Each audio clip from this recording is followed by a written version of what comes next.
Hello. Sorry.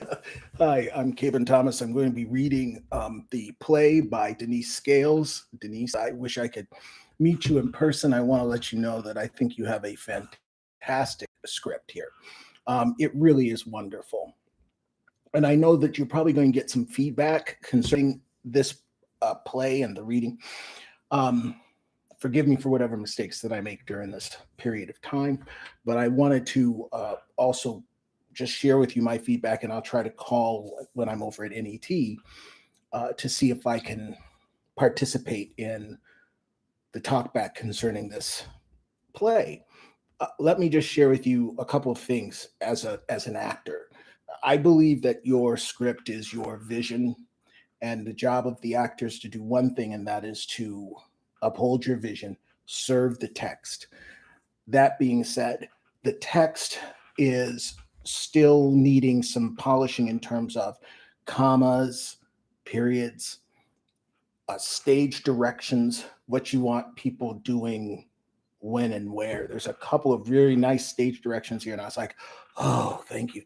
But a lot of it you're just going to have to interpret. And there's some spelling things. And again, it's not the actor's job to do anything except read what's on the page and then ask, of course, if this is what you really meant to say.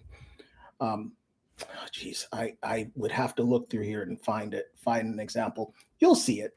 So those things you want to have cleaned up so that the actor can do the most important thing I think that an actor can do, and that is serve your vision, serve the text. I hope that that helps because the rest of it I think is really wonderful. It's great. So many things, and your colleagues will get into more in-depth coverage.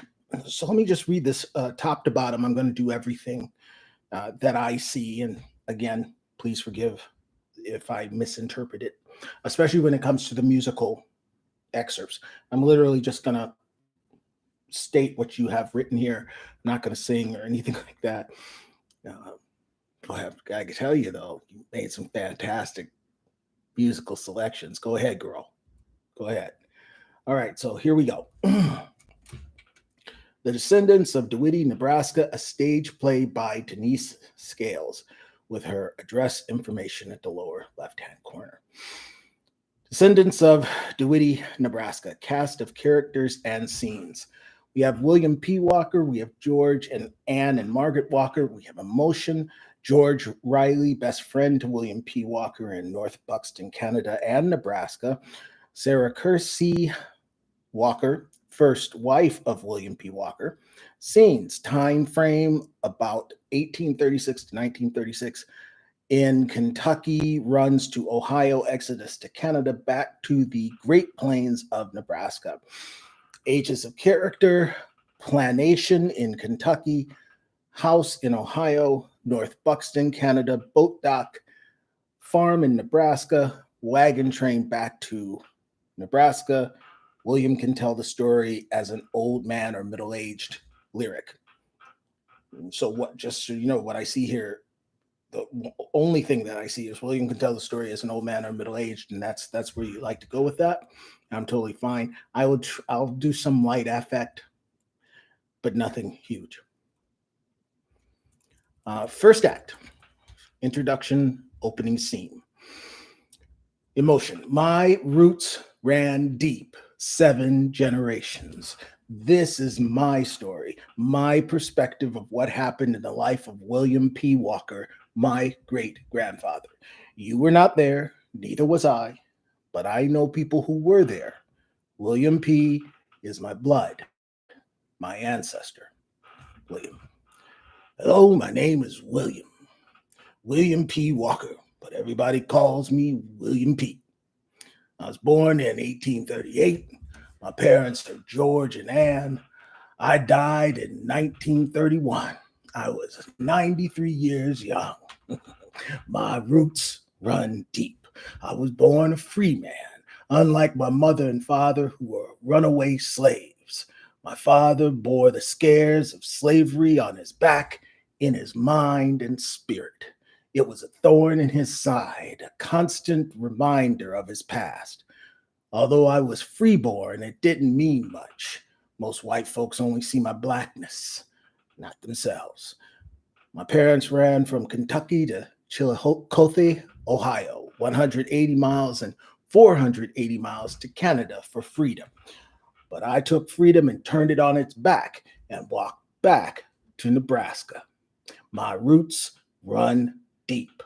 I knew change was going to come one day. I didn't know how, but I could feel it in the air, just like fresh rain. We lived with Mr. Walker on his land. He wasn't like most white folks. He treated us as equals. We had a little house that set off to the back of Mr. Walker's home. Everyone had chores on the farm. It wasn't very big. So I and my sister Margaret had plenty of time to ourselves. We even learned to read. My parents never talked about how we came to live in Ohio. Whatever happened must have been horrible. Because each time I bring the subject up, my father's demeanor would change. I could almost feel the ground shaking beneath my feet as if I was waking the dead. I was told years later that my mother and father were new arrivals on a plantation in Kentucky, and it was customary to whip all new slaves. But my father, George, said, not again, no more. So he killed the overseer with an axe, and then he and Ann run north to Ohio on the Underground Railroad with the help of abolitionists. Emotions. I never felt a whip on my back. I'm not sure if I could survive the whip. My father's a strong man, tall in stature, and his muscles protrude from his body with ease, and his voice had a deep baritone sound. It must have been offensive to most.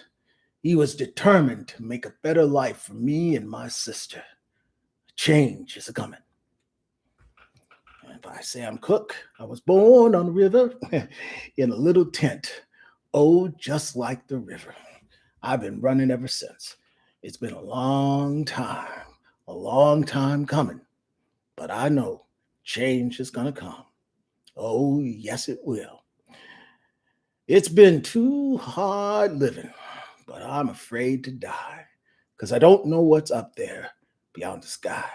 It's been a long time coming, but I know change gonna come. Yes, it will. William, my roots run deep. I knew trouble was brewing somewhere because late at night I would hear my father talking about Canada and how cold it would be. Then my mother began keeping me and my sister closer to the house. There were rumors about slave catchers and black people being snatched off the street. And my father stopped making his regular trips into town.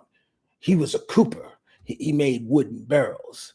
My father was fair in color. And one day when he was in town picking up supplies, there were some white men pushing black people around. So my father opened up the bag of flour in his hands, put it in his face, and pulled his hat down over his head. He got into his buggy and drove out of town without drawing attention to himself. He noticed there were posters up about the Slave Act of 1850. Emotions. The Slave Act of 1850 required that slaves be returned to their owners, even if they were in a free state. Black people were not considered citizens, therefore had no rights to a trial, freeman or runaway. About 40,000 blacks made their exodus into Canada. Some went by ships, others traveled by foot on the Underground Railroad. William. After all the chores were done for the day on Walker's farm, my mother would cook us something to eat then. We would talk about our day.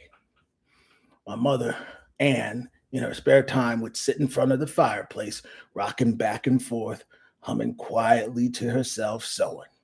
Sometimes that wooden chair would rock so fast as if it was somewhere else.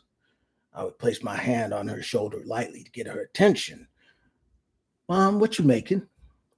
She would look up at me with a slight smile. You'll see when it's time. She would quickly return to her world, rocking and rocking. My roots run deep. Emotion. William, you seem to grow an inch taller every day.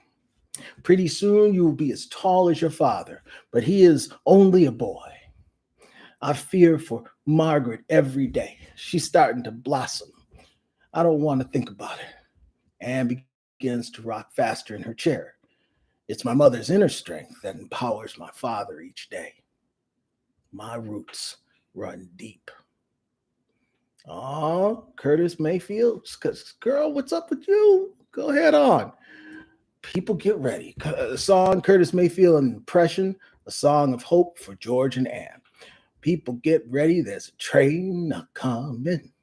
You don't need no baggage. You just get on board. All you need is faith to hear the diesel humming. I told you I was one going to sing. Don't need no ticket. You just get on board.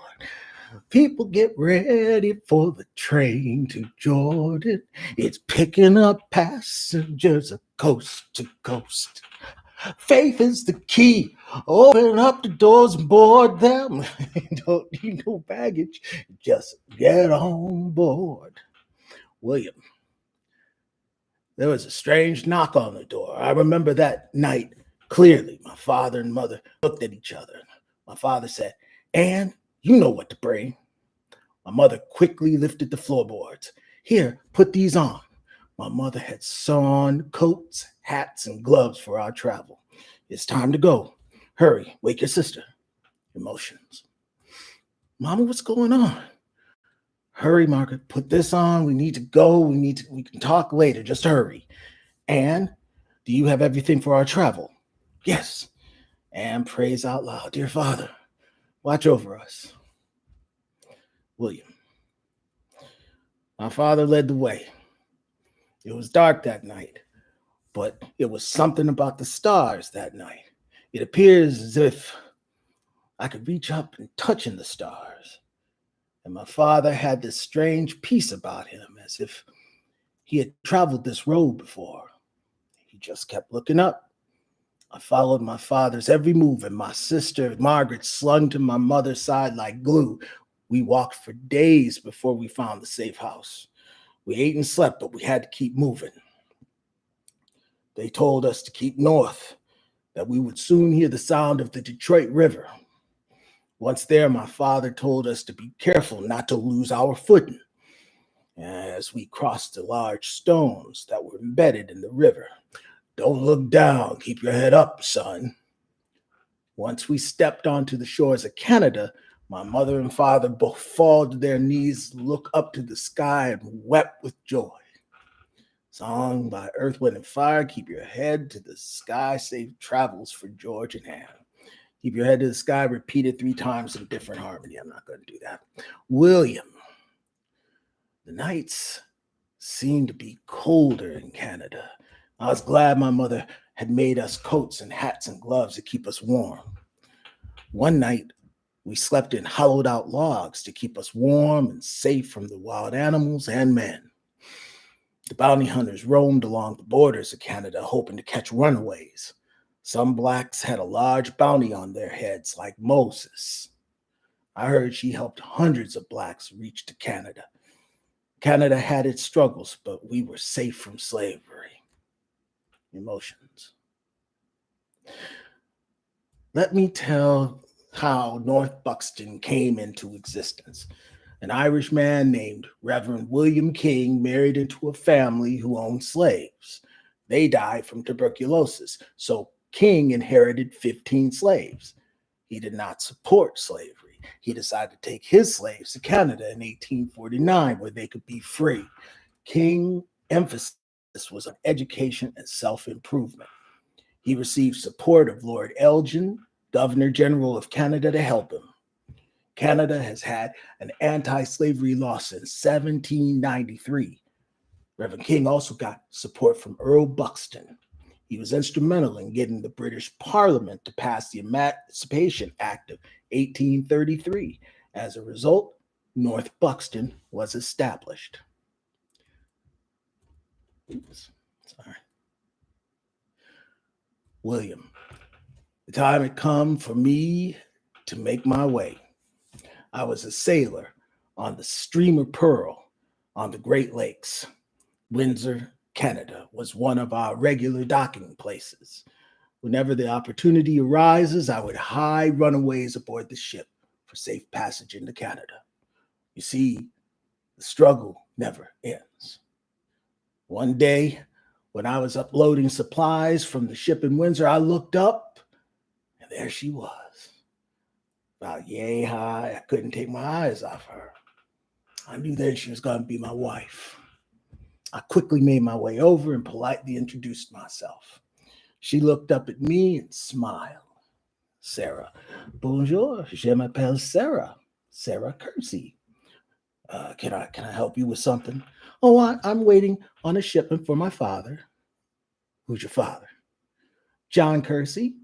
He owns the sawmill in North Buxton. The wood from the sawmill provided homes for every new family that arrived in North Buxton. He also helped to build the first church. We have a bell that's in the middle of town. It came all the way from Pittsburgh on this ship. And every time a new family arrivals, one of them men would ring the bell 3 times. Everyone will come and welcome them. But when we hear the bell ringing fast and hard, everyone knows there's trouble. You see, sometimes bounty hunter would come and try to take us back to America. William, that bell is still in North Buxton as a historical site. I married Sarah. We settled in North Buxton. It was a thriving black settlement of about 800 people at one time. We had a small plot of land. We grew our food. And what we did not have, we would get from other surrounding black settlement in Ontario. People would come door to door selling everything from needles to pots and pans. I was a cooper by trade. I made wooden barrels. I was a mason and the postmaster in North Buxton, Canada from 1877 to 1879. We prosper. Sarah gave birth to Amos, Karina, and Eva in Canada. Sarah and the kids were fluent in French. North Buxton was distinguished for its educational system. Many blacks went back to America to help build communities. One person helped to establish the Freedman Hospital in Washington, D.C., and another became a congressman fighting for the Civil Rights Act of 1875. I still have relatives that live in North Buxton to this day. Each year in September, they have a week-long celebration honoring all those who crossed safely into Canada. So we have a scene here. Bells ringing for freedom, pictures of William in Masonic gear, picture of William and Sarah in the background. William. Knock, knock. Who is it? It's William. William P. Walker. Open the door. It's freezing out here tonight. We need to talk about something important. Please let me in. I don't have much time. We need to talk about leaving Buxton and going back to American. What you talking about, man? That's George Riley, by the way. Now back to William.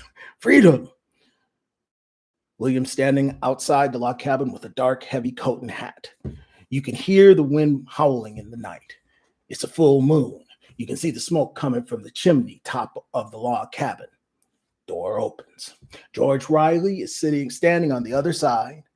Please sit here in front of the fireplace to warm up. You can hear the crackling of the wood burning. I have news. Kincaid Act is offering 160 acres of land for a small fee in Nebraska. Land ownership, economic freedom. Our children will have more opportunities in America. I know it's a long journey, but if we plan, we can do it. I know others will want to go back to America to see their families. It's been too long. My time has come. I need to spread the word. I want to go back. Emotion. What is the safest route to Nebraska? What about food, wagons, supplies? How long will each journey take? What about the kids? Sarah just had another baby. Her name is Eva. Sarah and the kids are fluent in French. Most people are bilingual. I need my family to be safe. The promise of land ownership and economic freedom. For me and my house, the time has come to leave North Buxton, Ontario, Canada. My father must have felt the same way when he left Ohio for Canada, searching for his oasis. It's a feeling of restlessness. William. I've traveled up and down these waters so many times, hoping to one day go back to America. I know there are no visible chains on me, but I'm stifled by past injustice that America has inflicted on me. I'm tired of being an immigrant in a foreign land. I dream of a place I can call my own. I need to go back. I know I'm not the only one who feels this way. I can't wait to tell everyone about Nebraska. The Civil War has ended. The Emancipation Proclamation of 1863 freed 3.5 million enslaved people. William departs. Walking back to his cabin, he fades into the darkness. Emotion. Frederick Douglass stated, "I prayed for 20 years, but I received no answer until I prayed with my legs." William P. Walker, along with 11 other families, begin their journey back to America. It was suggested that William travel south along the Canadian border down into Washington state because this route led them to the Oregon trails, which was a safer passage. God, can you believe that? Sorry, dancing, whatever that means. So imagine there's dancing. William. The Rileys, Manuel, Browns, Mins, and others settled in Overton, Nebraska around 1880, 160 acres. My sister Margaret married into the Browns family in Canada. Margaret and her husband came to Nebraska, but the other Browns stayed in North Buxton. We built sod homes to protect us from the elements. We had to stay on the land for 5 years. There was plenty of wild game. We planted potatoes and other vegetables. We had cows and horses. Sarah gives birth to Robert and Margaret, but Sarah died giving birth to Elihu. My eldest son, Amos, was teaching in Missouri at that time. Karina was an herbalist. She married Robert William and lived up the road. Most people called Karina the town healer. One time, a woman was sick and bleeding. Karina mixed some herbs together for her to drink. Karina laid hands on her and prayed she recovered. I was the veterinarian in DeWitty. I used my mother's gifts to heal animals and taught me and my sister Margaret what herb to use for healing. Those secrets were passed down to Karina, my eldest daughter. My girls were beautiful, like Sarah. If I had more time, I would tell you about Eva and Doris, my granddaughter, but I will tell you that I had a rifle in my hand. Show pictures of Doris at DeWitty, Karina in her chair, Karina with her brother Sarah, Eva, and we're back to emotion. Sarah's death was devastating for me. She had a French accent. That smile was sweet as sugar. Sarah told me her mother carried her in her arms into Canada on the Underground Railroad. I can still hear her voice echoing over the meadows, calling the children in for dinner. And where I close my eyes, I can see Amos, Karina, and Eva laughing and playing, trying to catch fireflies as they finished up their chores for the day. William carried her off stage. Song Curtis Mayfield, The Making of You. Add a little sugar, honeysuckle, and a great big expression of happiness. Boy, you couldn't miss. With a dozen roses, such will astound you. The children laughing around you. These are the making of you. It's true. The making of you. The righteous way to go, little one would know or believe if I told them so. You're second to none. The love of all mankind should reflect some sign of these words I tried to recite. They're close, but not quite, almost impossible to do. Reciting the making of you. William. My best friend, George Riley, died in a wagon accident. When we found him, the wagon was on top of him. We suspect it must have been a rattlesnake that spooked the mules. George's father, Isaac Riley, his wife, and 4 children were among one of the first Black family at North Buxton. It's told that Isaac was there when Reverend William King arrived. Charlotte had 3 sons and 160 acres. I was lonely after Sarah's death, and Charlotte needed someone to care for her and the boys, so we married. We started a new life together with our 6 children. Then the Kincaid Act of 1904 offered 640 acres of land in the Sandhills. We sold our land and moved to what is known as DeWitty. The air and water were pure. The others, 10 families, also moved into the Sandhills. At one time, there were 175 people in DeWitty. Curtis Mayfield's We've Only Just Begun to Live. White lace and promises, kiss for luck, we're on our way. Before the rising sun, so many roads to choose. We start our walking and learn to run, sharing horizons that are new to us, watching the signs along the way, talking it over, just the two of us, working together day to day. Together. Okay, enough of that. Emotions. Miles Henry DeWitty, born in 1874. Miles had dreams of building an empire in the Sandhills. Miles' family immigrated from Barbados. Their legacy runs deep. Miles and his family traveled from Texas to the Sandhill to get their 640 acres. Miles built the post office, grocery store. He named the town after himself, DeWitty. Seems the natural thing to do. I mean, his money, his vision manifested. The settlement was named on April 5th, 1915.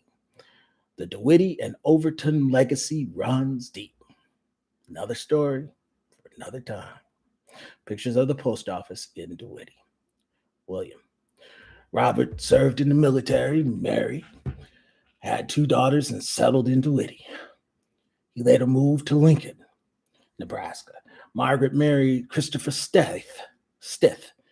They lived in the Sandhills, later moving to Topeka and worked on the railroad. Elihu moved to Horton, Kansas. He was a firefighter. Me and Charlotte had 4 more children. 2 of my girls were teachers. They taught on the DeWitty homestead. Goldie became a principal and traveled. Sweet moved to Missouri with a cousin. She became a registered nurse, and Baldwin became an engineer. Emotion. The demise of DeWitty was not due to failure by the people of DeWitty. But as life has it, William P.'s dream came to fruition. His children were educated and moved to other spaces that were more conducive to achieving their economic freedom. William P. saw his dreams manifested. His dreams did not die, but it lives on in the universe. I can hear my ancestors' voices. DeWitty was the longest lasting, most successful Black homestead in the Sandhills of Cherry County, Nebraska during the late 1800s. The families grew, and my children were educated. I lay a foundation for generations to come. DeWitty was just the beginning. DeWitty, Nebraska's name was later changed to Audacious once Moses DeWitty moved to California. End of flight. Thank you for the opportunity. I hope you have a very good talk back.